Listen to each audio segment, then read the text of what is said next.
Assalamualaikum warahmatullahi wabarakatuh. Actually, saya ada satu mindset yang bagi saya, Cooler Master ialah satu brand yang gagal dalam bab audio. Hingga mereka keluarkan MH752, 751 dan juga CH321. So, bila mereka offer kepada saya untuk review dua gaming headset terbaru mereka, MH6 series, saya terus kata on. Saya dah tak teragak dah. Cuma untuk pengetahuan anda, yang MH6 series yang saya nak review ni antara mangsa COVID-19. Sepatutnya kedua-dua gaming headset ni dibawa masuk dan dijual ke Malaysia pada awal Mei. Tapi disebabkan COVID-19, shipment delay, tak tahu bila mereka akan bawa masuk. Entahlah, wallahualam, saya tak pasti apa. Apa-apa pun, anda bersama saya Ashraf Jeffrey dalam channel YouTube Mona Lisa. Dalam video kali ini, saya nak review dua gaming headset terbaru Cooler Master, MH630 dan juga MH650. Kalau anda belum tekan butang subscribe, pastikan anda tekan butang subscribe sekarang. Jom!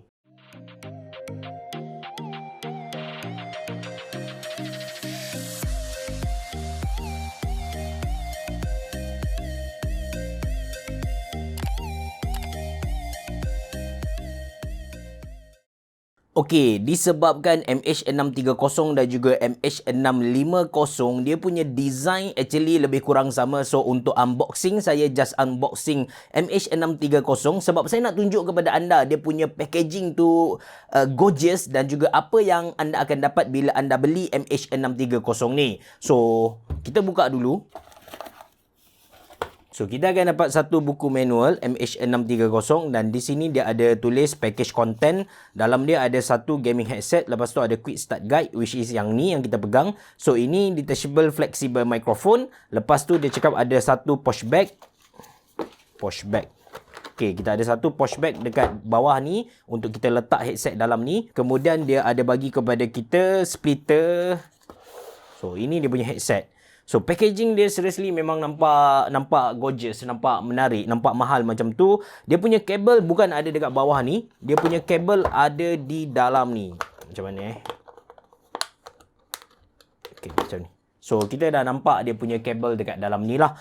So, kabel dia jenis detachable. Dia pakai AUX kabel, audio jack dan dia bagi satu splitter kepada kita. Dan inilah dia headset yang kita tunggu-tunggu, MH630. So, lepas MH752 hari tu, Cooler Master masih cuba kekalkan konsep design yang clean, yang nampak elegan, nampak premium macam tu. So, belakang ear cup dia just ada satu logo Cooler Master tanpa teks. Lepas tu, di luar dia ada satu lingkaran yang berwarna purple. Okey, kita tengok bahagian headband dulu. So, di bahagian headband atas dia memang tak ada apa-apa tulisan. Di bawah dia ada satu span yang agak lembut. Dia pakai fabric jenis mesh. Dan material utama untuk Cooler Master MH630 ni, saya boleh kata plastik. But dia punya build quality agak solid juga. Bila kita ketuk macam ni kan, kita dapat rasa yang di dalam dia tu pack. Ada banyak barang di dalam dia. Dan yes, headset ni memang bulky, memang berat. Cuma dia punya build quality saya boleh kata agak fleksibel. Tengok, saya boleh pusing macam ni.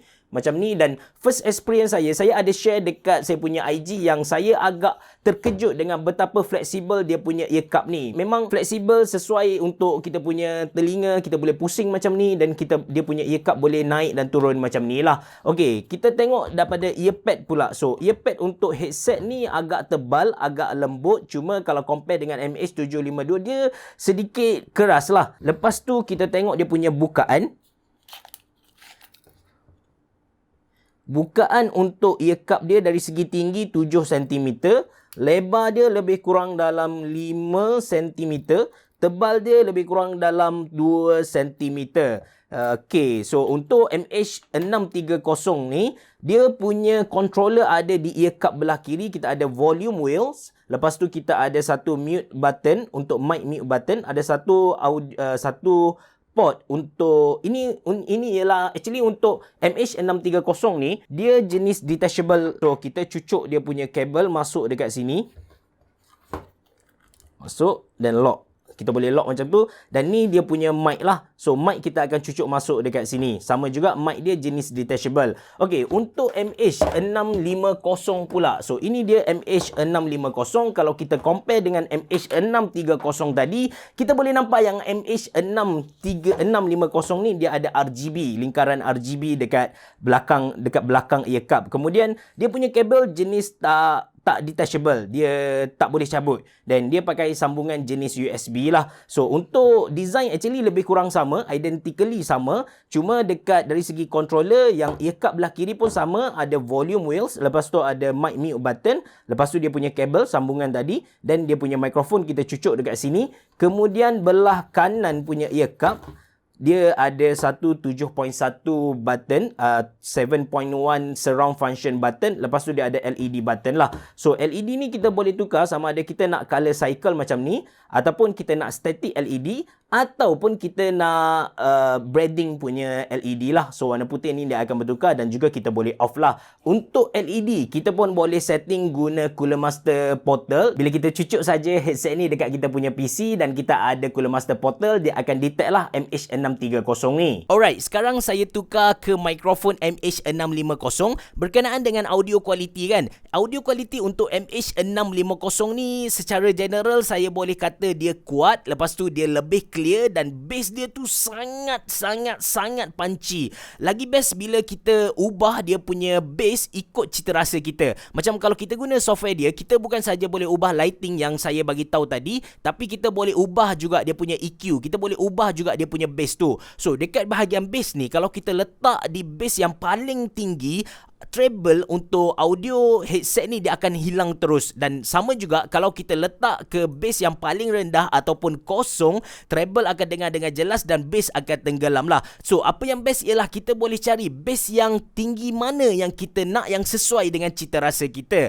In term of gaming pula, 7.1 virtual surround memang tak ada masalah langsung. Dari segi audio positioning, kita bukan saja boleh tahu enemy belah kanan ke, belah kiri, belakang, depan, atas ke, tapi bila kita main game open world macam Battlefield 5 yang memang famous dengan audio dia tu, so kita dapat tahu yang mana main audio dia, yang mana background audio dia, yang mana jauh, yang mana dekat, yang mana bunyi halus-halus, kita dapat dengar dengan sangat jelas. Dan sama juga bila kita pindah ke mobile, saya test dengan Samsung Galaxy Note 10 saya guna USB hub untuk sambungkan USB headset ni ke saya punya Samsung Galaxy Note 10. Audio quality dari segi music dan juga gaming tak ada ubah langsung. Bila kita main game PUBG Mobile, kita memang dapat detect enemy tu jauh ke, dekat ke, kanan ke, kiri, memang tak ada masalah lah. Dan audio yang anda dengar sekarang, saya record guna MH630 adik kepada MH650 tadi. Kalau anda perasan ada bunyi noise di belakang audio yang saya record ni, tapi kita dapat tahu yang headset ni dia tak ada audio correction, so suara saya tu tak berubah.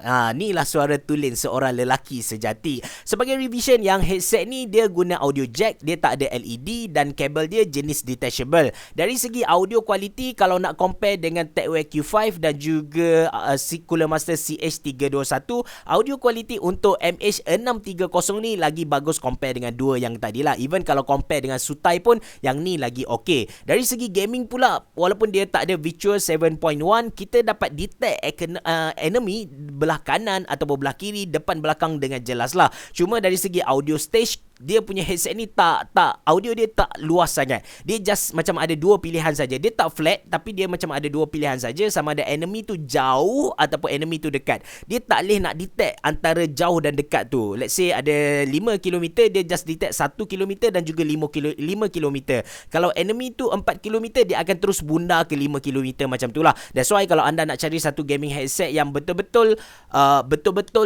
dapat bagi anda satu kepuasan, anda kena top up duit sikit, anda kena beli MH650. Sebagai penutup, actually at the first place, saya macam rasa tak payahlah nak bazir duit beli MH650, just stick pada MH630 sajalah. Sound dia pun lebih kurang sama je sebenarnya, audio quality tu. MH630 ni kan, dia pakai audio jack, senang nak guna dekat kita punya smartphone, PS4 dan lain-lain. Kita dah tak perlu nak beli kabel adapter, lepas tu dia punya kabel boleh cabut, senang untuk kita simpan. Lagi-lagi Cooler Master pun sendiri ada bagi bag untuk kita simpan tu. Lagipun let's say kita nak spacious 7.1 virtual surround punya function tu, kita boleh je beli 7.1 sound adapter yang Cooler Master jual. Harga dia pun lebih kurang dalam RM89. Kalau kita tambah tolak harga untuk Cooler Master MH630 tambah sound adapter tadi, harga dia still lebih murah compare dengan MH650.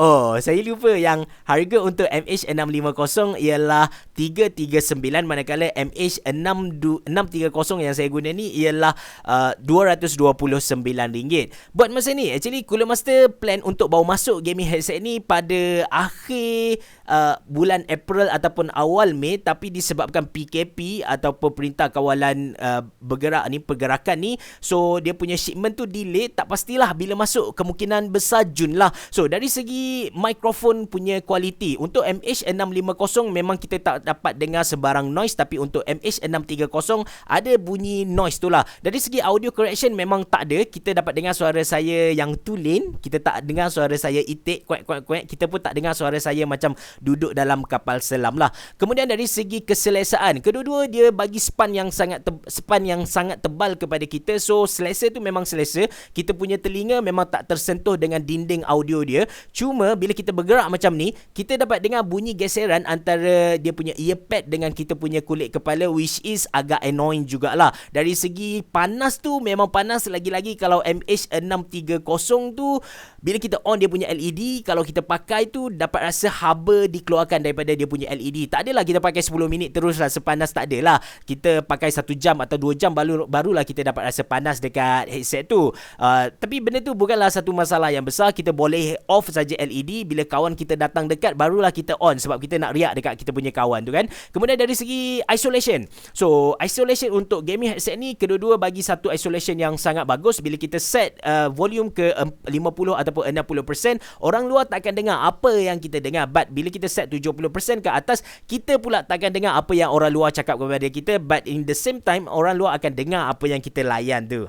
Yang tu kena hati-hati sikit lah. So macam saya bagi tahu kepada anda, kalau anda tanya saya secara personal, saya akan kata anda skip saja MH630, anda terus beli MH650. Bukan disebabkan kualiti audio MH630 ni teruk, tak, tapi sebab walaupun line up yang sama, MH6 series, 6 series, but kualiti audio dia macam satu dimension yang berbeza. Sangat berbeza, especially dari segi bass tadilah. So macam membazir kalau kita beli MH630, sedangkan dia ada satu tawaran yang hebat kalau kita tambah RM110 tadilah.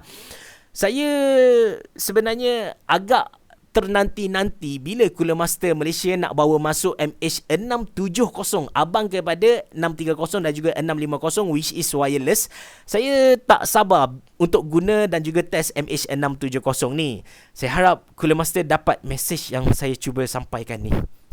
So saya nak promote untuk anda beli produk ni pun, produk ni tak sampai Malaysia lagi, but saya nak promote kepada anda headset yang saya masih pakai, iaitu MH752. Kalau anda tertanya-tanya headset apa yang saya memang gila-gila guna, saya masih lagi guna MH752 yang saya buat review sebelum ni. Kalau anda berminat, anda boleh klik link yang saya sediakan dalam ruangan description box below. So itu saja dari saya. Kalau anda suka dengan video ni, jangan lupa untuk tekan butang like, jangan lupa untuk subscribe channel YouTube Mona Lisa, dan jangan lupa untuk follow saya di Instagram. Kalau anda ada sebarang soalan, cadangan atau apa-apa saja, anda boleh tulis di ruangan komen di bawah. Biar heboh. Jumpa lagi.